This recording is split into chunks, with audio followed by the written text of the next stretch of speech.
Oh yeah, let's go to a playground. Yeah, this won't look weird at all. Mommy, why is Fix-It Felix handing us a flyer to a beer show? So what we're about to do now, DoorDash was a no dash. So now is the journey of handing out flyers, and that car just beeped, and that car just cranked with no one in it. So clearly someone's about to walk up. I'm gonna put on my sunglasses to hide my fear and nerves. We're gonna give them a flyer. No, we're not.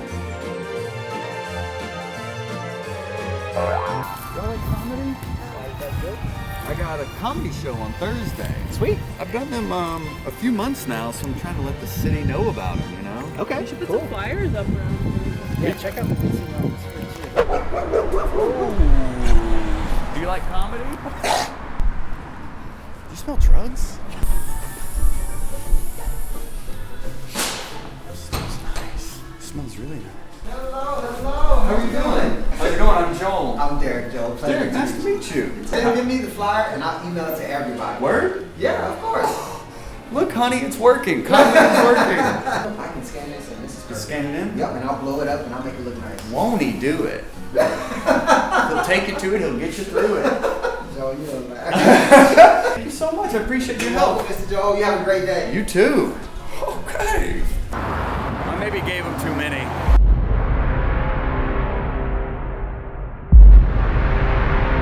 Yeah, I can't go back and be like, actually, can I have some of those back? I haven't been in a library since my liberal arts college, and it did not. This looks like a spaceship. I'm a comedian. I'm Joel Byers. I'm producing the show at Cultivation Brewing on Thursday. But you have it with you? I do. Yeah, I do have. I can read one and see what's goody. You like Only comedy? one. Well, I gave. I have three. Listen, I have three more. You want us to come to the show? We need more. Yeah, they call me White Boy Joel around here. Okay. I'm the plug on white people. Okay. Starting out, I would only do shows. I would do shows wherever I could get up. So I was doing strip clubs and public buses. I would just do wherever I could just to get up on stage. And a lot of that was me doing like hood rooms where I was the only white guy in the zip code. I became kind of known as White Boy Joel, and I would get booked all over outside of Atlanta just because they'd be like, I need a white boy, and they told me you were the white boy. I've always made it a point to be able to entertain everyone. You know, I don't tell comics they should be clean or shouldn't be clean or should be a certain way. I just present the information to comics with all these interviews and my own stuff and then let them decide. But I know from personal experience, there's just more work if you can be clean. Even Mark Norman, when he opened up for Seinfeld, he said he scraped every album he had just to find a clean 20 minutes. His advice on the podcast was, I mean, even Dave Attell, who's like the funniest guy on the planet, he's got clean. He can write clean. So I think it's imperative if you want to do Fallon, you want to do all these late nights, you got to have it. I'm not saying it's you. I'm not saying it's your voice or your path. And it's harder. It is harder. I will say, as a comic, I can admit, clean is harder. Challenge yourself by trying to write some clean. I also say that because if I did a show in a room that was all white people that worked but didn't work in front of all black people, or vice versa, I would get rid of it. Like I always wanted to do jokes that could translate everywhere and kind of be that comedy for everyone. That was just my personal preference, my personal journey. I don't tell comics they should or shouldn't. Comedy is a creative journey. At the end of the day, it's you up there saying what you want to say. I can only just tell from my own experience that if you can be clean, even if you're not a clean comic, if you have a clean set, you can just get booked more. That's it. I need to sell these as NFTs. That's what I'm gonna start doing. I got NFTs. Yeah, the comedy show's on the blockchain.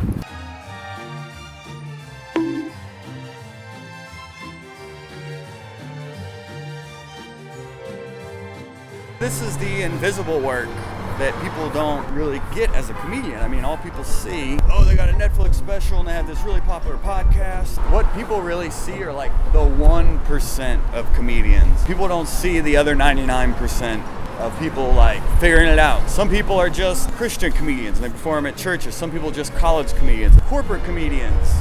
There's more than one way to be a comedian. And most of it isn't Netflix. Oh yeah, let's go to a playground. Yeah, this won't look weird at all. Mommy, why is Fix-It Felix handing us a flyer to a beer show?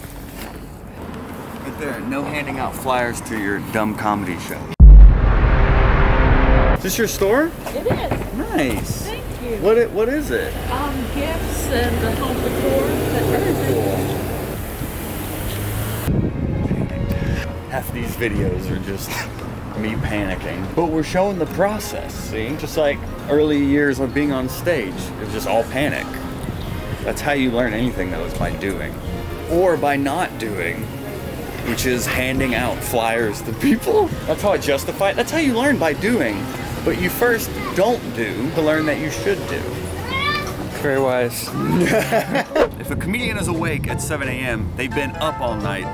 But I've actually been up since 5 a.m. to get ready to do this event that I'm hosting here at Mercedes-Benz Stadium, the Red Zone Games. There's